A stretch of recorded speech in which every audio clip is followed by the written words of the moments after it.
আপনি যদি অন্যের ভিডিও নাই দেখেন তাহলে আপনি নিজে ভিডিও বানানিটা সেটা আপনি কেমনে শিখবেন? আপনি পেজ খুলছেন, আপনি পেজে কাজ করবেন, আপনার নিজের কন্টেন্ট আপনি তৈরি করে আপনি কাজ করবেন, সেটা আপনি সিদ্ধান্ত নিছেন।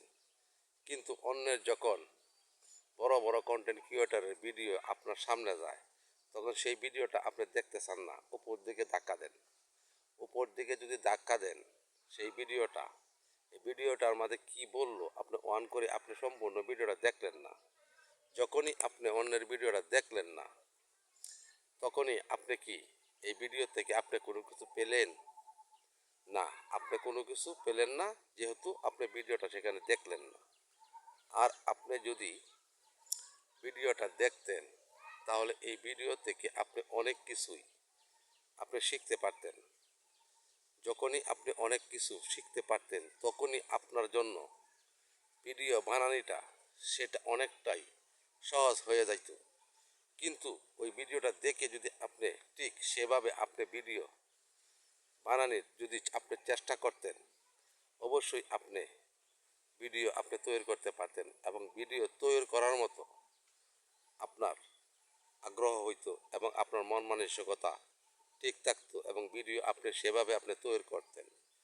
এই জন্যই আপনাদেরকে আমি বলি, যখন আপনি এখানে কাজ করবেন আপনার নিজের অরিজিনাল কন্টেন্ট নিয়ে তখন কিন্তু অন্যের ভিডিও আপনার দেখতে হবে।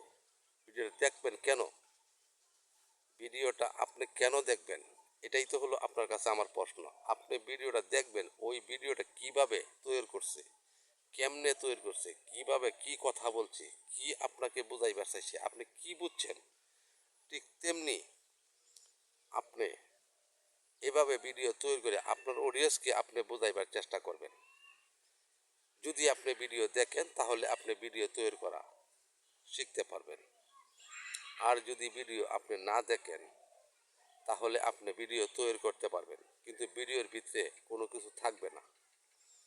যখনই আপনার ভিডিওর ভিতরে কোনো কিছু থাকবে না তখন আপনার ভিডিও আপনার অডিয়েন্স দেখবে না। এই কথাটা আপনার সবসময় আপনি মনের মাঝে রাখবেন। আপনার অডিয়েন্সকে আপনার কোনো কিছু দিতে হবে।